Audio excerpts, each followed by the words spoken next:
Detail ആയിട്ടൊരു video ചെയ്യാൻ വേണ്ടിയിട്ടായിരുന്നു ഞാനത് ഡിലീറ്റ് ചെയ്തതാണ്. പിന്നെ ഭീഷണിയൊക്കെ അതങ്ങ് അവിടെ കൊണ്ടുവന്ന് വെച്ചാൽ മതി. ഭീഷണിയൊക്കെ അങ്ങനെ ഭീഷണിപ്പെടുത്തി അങ്ങനെ ഒരാളെ ഒരു വീഡിയോ കളയാനായിട്ട് ആരും നോക്കണ്ട കേട്ടാ.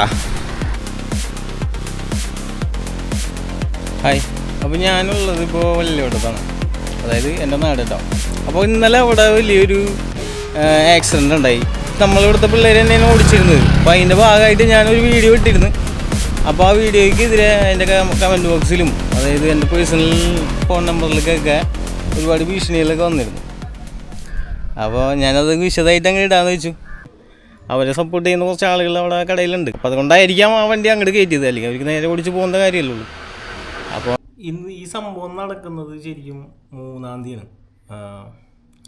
ഇന്ന് 5-ാം തീയതിയാണ്. 5-ാം തീയതി ഒരു ദിവസം കഴിഞ്ഞു. അപ്പോൾ ഈ ദിവസം കഴിഞ്ഞിട്ടുള്ള ദിവസമാണ് ഈ സംഭവം നടക്കുന്നത് 3-ാം തീയതി. ആ 3-ാം തീയതിയിലത്തെ CCTV ഫുട്ടേജ് എനിക്ക് വാട്സപ്പ് വഴി കിട്ടിയപ്പോൾ ഞാനത് പോസ്റ്റ് ചെയ്തതിൻ്റെ ഭാഗമായിട്ടുണ്ടായ കുറച്ച് അലവലങ്ങളുടെ ഭാഗമാണ് ഈ ഒരു വീഡിയോ.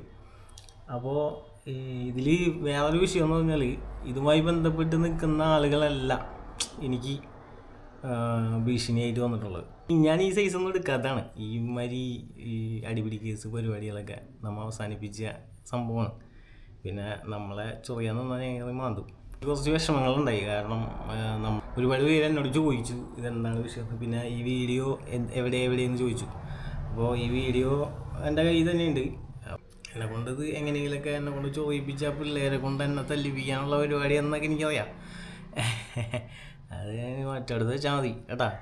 അപ്പോൾ പിള്ളേരൊന്നും നമ്മുടെ പിള്ളേർ തന്നെയാണ്. ഞാനതൊരു അവയർനെസ് എന്ന രീതിയിലാണ് ഞാനതിട്ട് പിള്ളേരൊക്കെ നല്ല രീതിയിൽ നല്ലത് പറഞ്ഞു കൊടുത്ത് വളർത്താൻ നോക്കണം. അല്ലാണ്ട് എന്തെങ്കിലും ചെയ്യുമ്പോൾ അതിന് സപ്പോർട്ട് ചെയ്ത് കൂടെ നിർത്തി കുറേ നീ തല്ലിക്കോ ഞാൻ കൂടെ ഉണ്ടാവും തോന്നി. കൂടെ ഉണ്ടാവുന്ന ആൾക്കാരൊക്കെ പതുക്കെ സൈഡ് മാറുന്നത് ഞാൻ കണ്ടു ആ വീഡിയോയിൽ. അപ്പോൾ പിന്നെ നമുക്കറിയാം ആരൊക്കെ അതിനകത്ത് ഉണ്ടാവും. എന്തെങ്കിലുമൊക്കെ സംഭവിച്ചാൽ കിട്ടുമോ ഓരോരുത്തർക്ക് കിട്ടും. അവിടെ എന്തെങ്കിലും ഒരു സംഭവം നടന്നാൽ റോട്ടിൽ കൂടെ നടന്നു പോകുന്ന ആരെങ്കിലും എന്തെങ്കിലും സംഭവിച്ചു കഴിഞ്ഞാൽ ഈ ഗോതമ്പ് കൊണ്ട് എന്നാനായിട്ട് ഈ കൂടെ നിൽക്കുന്ന ആൾക്കാർ വരുമോ? ഇല്ല. നമ്മൾ തന്നെ അനുഭവിക്കണം. അപ്പോൾ ഈ രക്ഷിതാക്കളും കൂടി ഇതൊക്കെ ഒന്ന് അറിയണം. പിള്ളേർ എങ്ങോട്ട് പോകണം, പിള്ളേർ എന്താ ചെയ്യണമെന്നൊക്കെ കുറച്ചെങ്കിലൊക്കെ അവരും കൂടി ശ്രദ്ധിക്കണം. ഇനി ഇതിൻ്റെ മേളിൽ ഒരു വീഡിയോ വരുത്താതിരിക്കുന്നതാണ് നിങ്ങൾക്ക് നല്ലത്. ആ പിള്ളേർക്കെതിരെ നിന്നു, അവർക്കെതിരെയുള്ള വീഡിയോ ഇട്ടു എന്നുള്ള രീതിയിലായിരിക്കും. പിന്നെ അവരെ ഷോപ്പിൽ നിന്നുള്ള വീഡിയോ ഇട്ടു, ഇങ്ങനെയൊക്കെയുള്ള കാര്യങ്ങൾ കൊണ്ടായിരിക്കാം എനിക്കെതിരെയുള്ള ഭീഷണി വന്നിട്ടുള്ളത്. എനിക്കിത് വലിയ ഭീഷണിയായിട്ടൊന്നും തോന്നില്ല. പിന്നെ അവരതൊരു വലിയ ഭീഷണിയായിട്ട് മുഴക്കിയപ്പോൾ ഞാനതൊരു വലിയ ഭീഷണിയായി കണ്ടു. ഞാനത് ഏറ്റെടുത്തു, അത്രേ ഉള്ളൂ. അല്ലാതെ ഇതിൽ പേടിച്ചു എന്നുള്ള മൈൻഡ് വേണ്ട കേട്ടാ. ഈ വിഷയം ഇവിടെ കൊണ്ട് അവസാനിപ്പിക്കുന്നതായിരിക്കും നല്ലത്.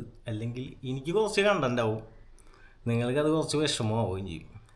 അപ്പോൾ പിന്നീടത് വലിയ വിഷയങ്ങളിലേക്ക് പോകും. അപ്പോൾ അതുകൊണ്ട് ഞാൻ ഈ വീഡിയോ കൊണ്ട് ഇവിടെ അവസാനിപ്പിക്കുകയാണ്. ഇനി ഇതിൻ്റെ മേളിൽ അത് ചൊറഞ്ഞു കഴിഞ്ഞാൽ ഞാനിത് എപ്പിസോഡാക്കും. അപ്പോൾ എല്ലാവർക്കും ബൈ. അപ്പോൾ ഗുഡ് ബൈ.